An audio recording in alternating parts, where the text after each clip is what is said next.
Kalian pernah nggak sih baca sebuah cerita yang rasanya nempel terus di kepala, bahkan lama setelah selesai bacanya? Nah, hari ini kita bakal bongkar resep rahasia di balik cerita-cerita hebat itu. Yuk kita bedah bareng-bareng apa aja bahan-bahan yang bikin sebuah cerita pendek jadi begitu hidup dan tak terlupakan. Ini dia gambaran besar pembahasan kita kali ini. Kita akan mulai dari anatomi dasarnya, terus kita dalemin 7 elemen pembangunnya, kita coba terapin di sebuah studi kasus, dan terakhir, kita lihat gimana semua ini jadi kunci buat memahami cerita secara lebih mendalam. Oke, kita langsung masuk ke bagian pertama ya. Kita coba pahami dulu kerangka dasar dari sebuah cerita. Coba deh ingat-ingat lagi, apa sih yang bikin sebuah kisah itu bener-bener klik gitu di hati kamu? Apa karakternya yang kuat, latar tempatnya yang hidup banget, atau mungkin pesan yang disampaikannya? Nah, ini nih pertanyaan inti yang akan kita jawab bersama-sama. Oke, pertama-tama kita samain dulu ya definisinya. Jadi cerpen itu apa sih? Gampangnya, cerpen itu sebuah kisah yang ringkas. Fokusnya tuh tajem banget, cuma ke satu tokoh, satu kejadian, atau satu masalah. Makanya cerpen itu bisa nonjok banget emosi kita dalam waktu yang singkat. Nah, disinilah letak kuncinya. Setiap cerita yang keren itu pasti dibangun sama yang namanya unsur intrinsik. Anggap aja ini tuh kayak DNA atau kerangka internal dari sebuah cerita. Unsur-unsur inilah yang ngasih struktur, kehidupan, dan makna pada narasinya. Sip, sekarang kita masuk ke intinya. Kita bakal bedah satu persatu 7 elemen penting ini. Jadi, ingat ya, ada 7 elemen kunci yang jadi fondasi dari setiap cerita pendek. Anggap aja ini kayak 7 bumbu utama dalam sebuah masakan. Kalau diracik dengan benar, ketujuh bumbu ini bakal menciptakan sebuah hidangan cerita yang lezat dan gak terlupakan.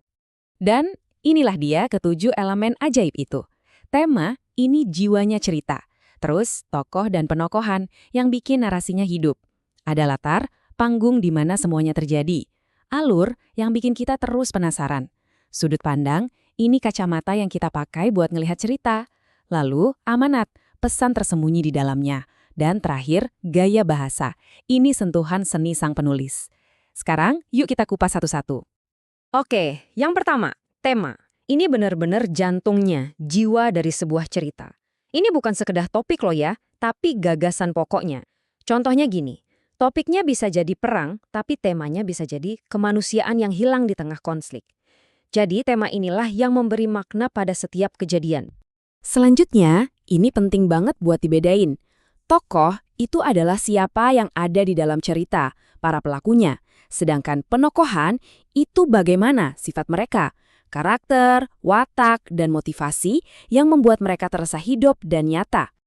Latar itu gampangnya adalah panggung di mana cerita berlangsung.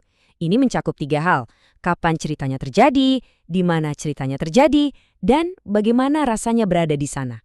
Latar yang kuat itu bisa narik kita masuk ke dalam dunia cerita. Nah, alur itu adalah rangkaian peristiwanya. Biasanya ada 3 cara penyajian.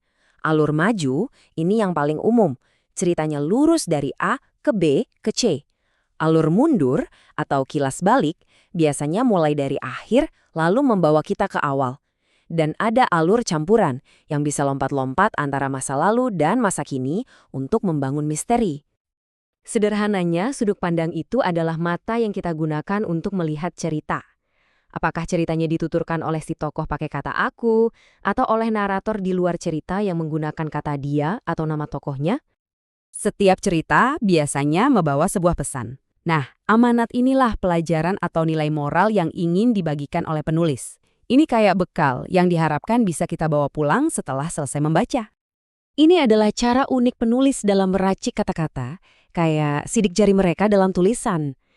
Gaya bahasa, terutama penggunaan majas, fungsinya untuk melukis dengan kata-kata, bikin deskripsi jadi lebih hidup dan membekas di benak kita.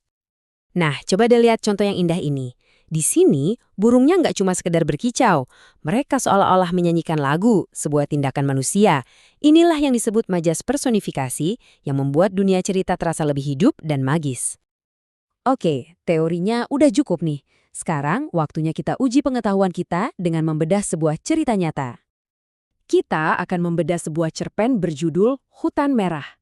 Cerita ini tentang seekor anak gajah bernama Bora yang ceria dan pemberani saat terjadi kebakaran hutan. Mari kita temukan ketujuh elemen yang telah kita bahas tadi di dalam ceritanya. Di bagian ini, kita akan secara sistematis mengurai cerita Hutan Merah untuk melihat bagaimana setiap elemen intrinsiknya bekerja.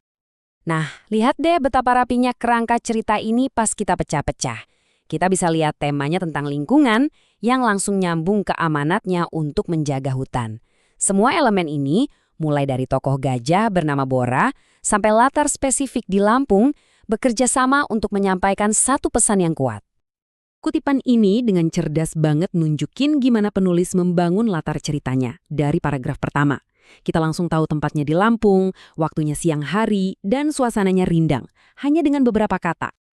Dan di sini kita lihat contoh gaya bahasa yang kuat banget. Penulisnya nggak cuma bilang hutannya jadi berbahaya, tapi menggambarkannya sebagai neraka. Ini adalah majas hiperbola, sebuah perbandingan yang dilebih-lebihkan untuk menciptakan efek dramatis yang luar biasa. Oke, terakhir, mari kita simpulkan. Gimana caranya semua pengetahuan ini bisa memberdayakan kamu, baik sebagai pembaca maupun sebagai penulis? Memahami ketujuh unsur ini tuh kayak tahu resep rahasia. Sebagai pembaca, kamu jadi bisa mengapresiasi sebuah karya dengan lebih dalam. Dan sebagai penulis, kamu sekarang pegang alat untuk membangun dunia dan kisahmu sendiri. Jadi pertanyaannya sekarang adalah, dengan resep ini di tangan, cerita apa yang akan kamu ciptakan?